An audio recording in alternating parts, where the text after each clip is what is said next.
नमस्ते दोस्तों। Vivaan short stories में आपका स्वागत है। इससे पहले आप कहानी में खो जाएं, चैनल को सब्सक्राइब कर लें। एक बार एक बहुत ही दुखी व्यक्ति एक महात्मा के पास आकर कहता है, मैं अपने जीवन से बहुत दुखी हूं। मैं अपनी बीवी, बच्चों और अपने परिवार को भी खुश नहीं रख सकता। मैं अपने लिए भी कुछ नहीं कर पा रहा। कभी कभी तो मुझे अपनी जिंदगी को खत्म कर देने के भी ख्याल आते हैं। आप इतनी साधनाएं करते हैं, इतनी तपस्या करते हैं। क्या आप मुझे कोई ऐसा मार्ग बता सकते हैं जिससे मैं अपने बुरे वक्त से बाहर आ सकूं? मेरा बहुत बुरा समय चल रहा है। 2 वक्त की रोटी का इंतजाम करना भी मेरे लिए बहुत मुश्किल हो गया है। अब आप ही बताइए कि ऐसे वक्त में मैं जिंदा रहूं तो कैसे रहूं? कैसे अपने परिवार को खुश रहूं? कृपया करके कोई साधारण सा तरीका बताने की अनुकंपा करें ताकि मैं आसानी से समझ सकूं, क्योंकि मैं बहुत पढ़ा लिखा नहीं हूं। अगर आप बड़ी बड़ी ज्ञान की बातें करेंगे तो शायद मैं कभी समझ भी नहीं पाऊंगा। ये सुनकर महात्मा ने मुस्कुराते हुए कहा कि तुम एक काम कर सकते हो। मेरा उसने सामने की तरफ इशारा करते हुए कहा कि उस ऊंची पहाड़ी पर एक मंदिर है और उस मंदिर के पास चींटियां का एक घर है जहां पर हजारों चींटियां रहती हैं। तुम्हें सुनने में बड़ा अजीब लगेगा, लेकिन वो चींटियां उस मंदिर की जमीन को खराब कर देती हैं। उस मिट्टी की उपजाऊ शक्ति वो खत्म कर देती है, जिसके कारण वहां पर कोई भी पेड़ या कोई भी घास पनप नहीं पाती है। तुम मेरा एक काम करो, उसके बाद मैं तुम्हें तुम्हारे सवालों के जवाब दूंगा। तुम 7 दिन तक रोज उस पहाड़ी पर जाओ और उस चींटियां के घर को तहस नहस कर दो, उसको तोड़ दो। जब भी तुम्हें कोई चींटियों का घर दिखे मंदिर के आसपास, तो उसे वहीं पे तहस नहस कर देना। लेकिन याद रहे, घर को तोड़ने में कोई भी चींटी मरने नहीं चाहिए। इस बात को समझने का प्रयास करते हुए वो युवक वहां से चला गया। शायद उसको कुछ समझ में नहीं आया था कि महात्मा जी ऐसा क्यों करवा रहे हैं। वो तो उन चिड़ियों पर अन्याय कर रहे हैं, उनका घर तुड़वा रहे हैं, उन्हें नुकसान पहुंचा रहे हैं। आखिर कौन महात्मा ऐसा करेगा? लेकिन फिर भी उस महात्मा की बात मानते हुए वो अगले दिन से ही पहाड़ी पर जाना शुरू कर देता है। जब वो पहले दिन पहाड़ी पर पहुंचता है तो देखता है कि बहुत सारी चींटियां अपना खाना जुटाने में लगी हुई हैं। सारी चींटियां कतार से चल रही थीं और अनाज के छोटे छोटे कण उठाकर अपने घर में जमा करती जा रही थीं। ये देखकर पहले तो उस युवक का मन कमजोर पड़ गया। उसने सोचा कि ये इतनी मेहनत करके अपना घर भर रही है और मैं इनके घर को तबाह कर दूंगा तो इनको कितना बुरा लगेगा। लेकिन फिर उसने उस महात्मा की बात याद करते हुए उस घर को तोड़ना शुरू कर दिया।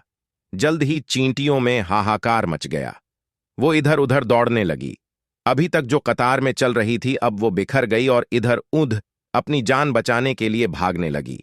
थोड़ी देर में घर टूट गया और सारी चींटियां इधर उधर छुपने के लिए भाग चुकी थीं। ये करने के बाद वो युवक दुखी मन से वापस अपने घर पर लौट आया।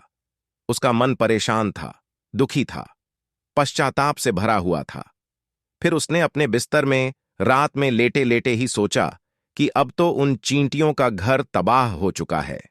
अब वह वापस जाने से क्या प्रयोजन है? अब क्या फायदा होगा? क्योंकि चींटियों का घर तहस नहस करने के लिए महात्मा जी ने कहा था, जो मैं कर चुका हूं। लेकिन फिर कुछ सोचकर अगले दिन उसने फिर से जाने का निश्चय किया और अगले दिन सुबह सुबह उठकर वो वापस उसी पहाड़ी पर पहुंच जाता है। पहाड़ी पर पहुंचकर वो उसी जगह पर पहुंचता है जहां पिछले सुबह उसने उस घर को तहस नहस कर दिया था। लेकिन वो ये देखकर चौंक जाता है कि उन चींटियों ने फिर से अपना घर उसी जगह पर बना लिया था और अब वो फिर से अपने घर के लिए सामान इकट्ठा करने में जुटी हुई थी। उस आदमी को देखकर लगा कि ये चींटियां कितनी मूर्ख हैं। इनको पता है कि कल ही इनका घर इसी जगह पर तबाह किया गया है और उसी जगह पर उन्होंने अपना नया घर भी बना लिया। और ये सोचकर वो आदमी हंसने को हुआ, लेकिन फिर से महात्मा की बात याद करते हुए उसने उन चींटियों का घर फिर से तबाह करना शुरू कर दिया। फिर से उन चींटियों में हलचल मच गई और थोड़ी देर में वो चींटियां इधर उधर अपनी जान बचाने के लिए भागने लगीं। कुछ ही देर में उनका घर फिर से नष्ट हो गया और वो युवक थोड़ा संतोष के भाव से कि इस बार तो मैंने अच्छी तरह से उस घर को तबाह कर दिया है। अब तो वो चिड़िया यहां पर अपना घर बना ही नहीं पाएगी। इसीलिए जाने से पहले उसने उस घर पर ठंडा पानी भी डाल दिया ताकि चींटियां वहां पर अपना घर न बना सके, और इस तरह अपना कर्म पूरा करके वो युवक फिर से अपने घर लौट आया। आज रात में सोते वक्त फिर से वो इंसान यही सोच रहा था कि क्या महात्मा ये सही काम करवा रहे हैं? क्या किसी का घर तबाह करना किसी सिद्ध पुरुष को शोभा देता है? क्या हो अगर वो महात्मा सिद्ध पुरुष हो ही ना? क्या होगा अगर वो मुझे बेवकूफ बना रहे हों? लेकिन फिर उसने निश्चय किया कि मैं अपने काम को पहले पूरा कर लेता हूं, उसके बाद ही पता चलेगा कि महात्मा मुझसे ऐसा क्यों करवा रहे थे। और यही सोचकर वो रात में सो जाता है। अगले दिन सुबह उठकर वो फिर से उसी पहाड़ी की ओर निकल जाता है। पहाड़ी पर पहुंचकर वो उसी जगह पर पहुंचता है जहां पर उसने उनके घर को तबाह कर दिया था, और वो ये देखकर खुश हो जाता है कि वहां पर कोई भी घर नहीं था। सारी चींटियां वहां से भाग चुकी थीं। अब उसने सोचा कि अब मेरा रोज रोज आने का क्या प्रयोजन, क्योंकि चींटियां तो अपना घर बदल चुकी हैं और महात्मा जी ने मुझे 7वें दिन आने के लिए कहा था, लेकिन आज तो तीसरा ही दिन है। अब बाकी 4 दिन वापस आने का क्या प्रयोजन?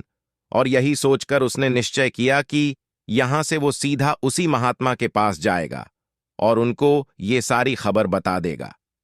जब वो वापस मुड़कर उस पहाड़ी से उस महात्मा की कुटिया की तरफ जाने लगा, तो उसने देखा तो अचानक उसकी नजर एक और घरौंदे पर पड़ी, जो कि चींटियों का ही बनाया हुआ था। मतलब कि वो घरौंदा चींटियों ने ही बनाया था, और अब वो चींटियां नए घर में वास कर चुकी थीं।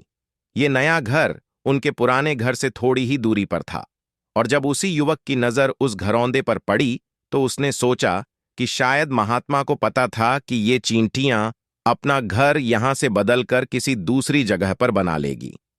इसीलिए उन्होंने मुझे 7वें दिन आने के लिए कहा था, और ये विचार करके वो उसका नया घर भी तोड़ने के लिए पहुंच जाता है। जब वो वहां पहुंचा तो चींटियां उसी तरह अपने कार्य में लगी हुई थी। वो अपने लिए खाना इकट्ठा कर रही थी और अपने घर में जमा करती जा रही थी। जो पुराना घर टूटा था वहां भी अनाज के कारण बचे हुए थे, और चींटियां वहां से भी अनाज इकट्ठा कर करके वापस अपने नए घर में ला रही थीं। अब यहां पर फिर से युवक का मन थोड़ा कमजोर पड़ गया, क्योंकि वो खुद भी कमजोर था, खुद भी वक्त का मारा हुआ था। इसीलिए उसके मन में उन चींटियों के प्रति दया का भाव उमड़ रहा था। उनके ऊपर उसे दया आ रही थी। वो चाहता था कि उनकी मदद करे, लेकिन वो उल्टा उनको नुकसान पहुंचा रहा था। लेकिन उस महात्मा की बात को याद करते हुए उसने फिर से उस घर को तोड़ने का निश्चय किया, और उसने इस बार बड़ी ही सावधानी के साथ, बिना किसी चींटी को कोई नुकसान पहुंचाए, वो घर तबाह करना शुरू कर दिया। वक्त थोड़ा ज्यादा लगा, क्योंकि किसी भी चींटी को नुकसान न पहुंचाने की शर्त महात्मा ने पहले ही रखी थी। इसीलिए उसको बड़ी सावधानी के साथ उन घरों को तबाह करना था।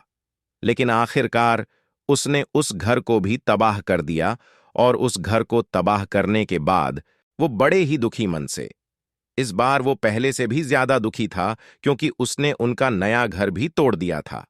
वो उन चींटियों को बसने ही नहीं दे रहा था, और वो अब अपने आप को शैतान या दानव समझने लगा था।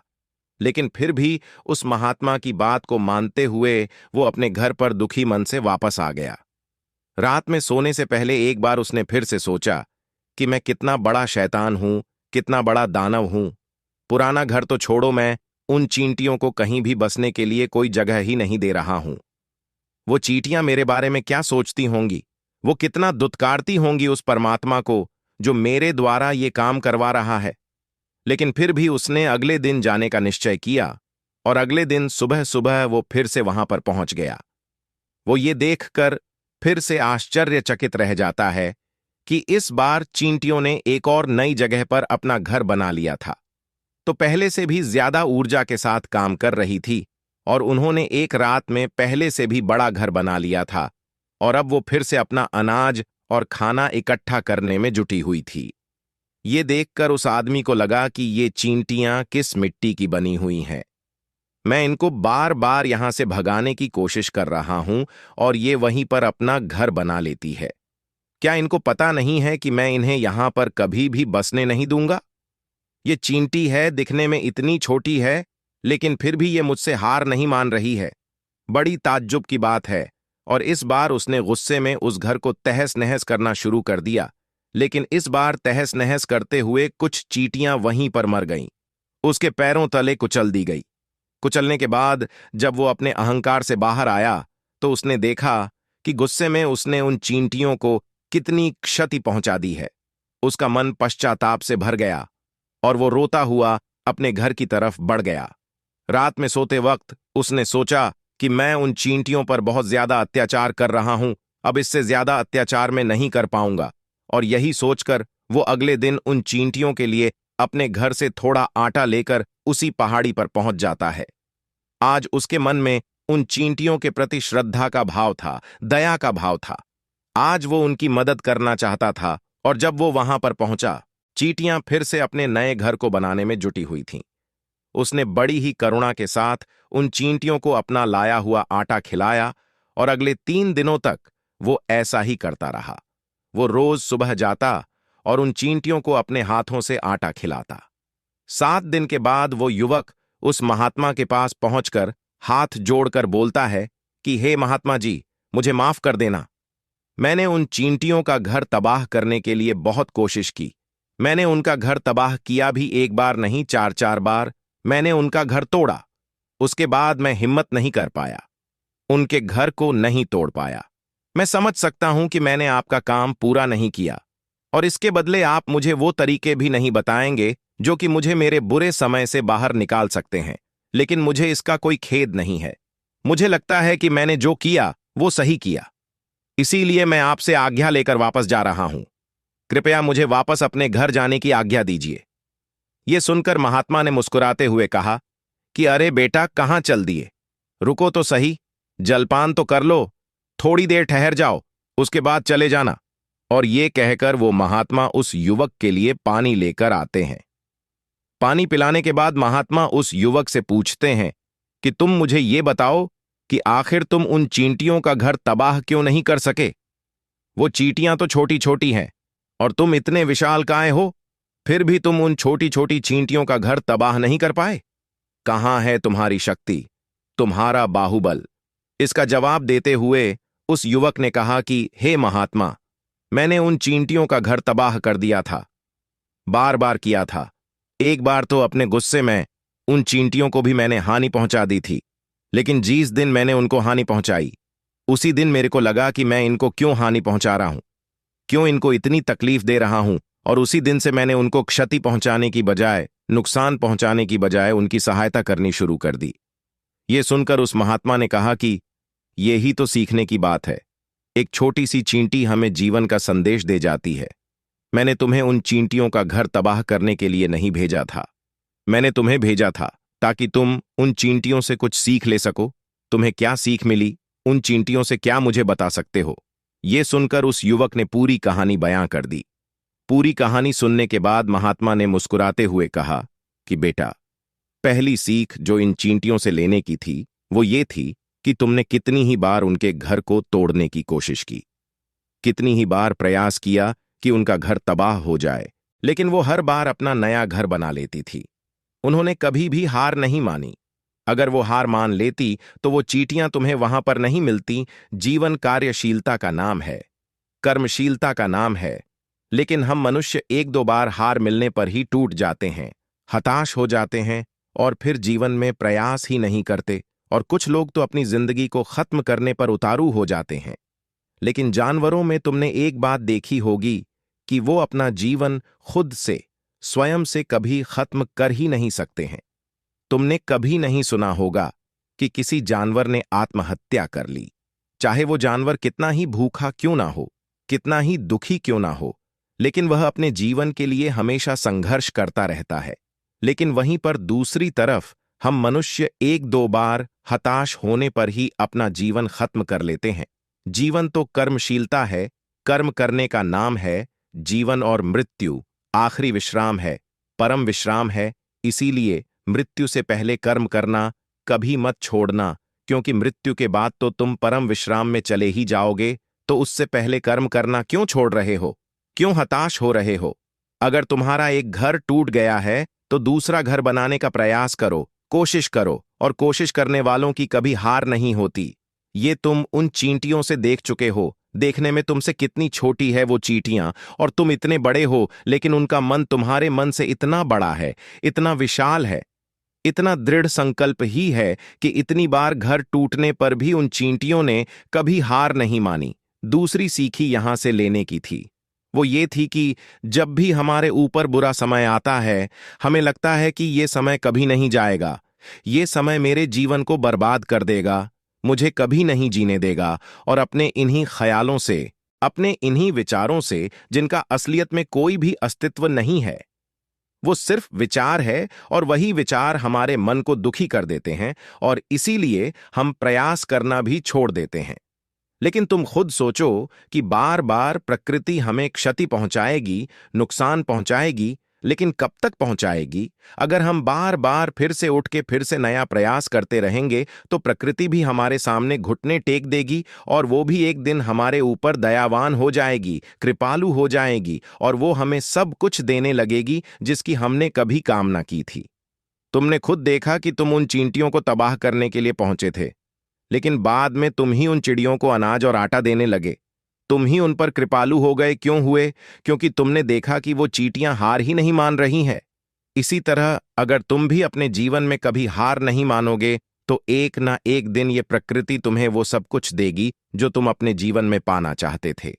इसीलिए दो सीख याद रखना: कर्मशीलता, कार्य करते जाना, और दूसरा कि एक ना एक दिन प्रकृति तुम्हारी उस कर्म का परिणाम तुम्हें जरूर देगी।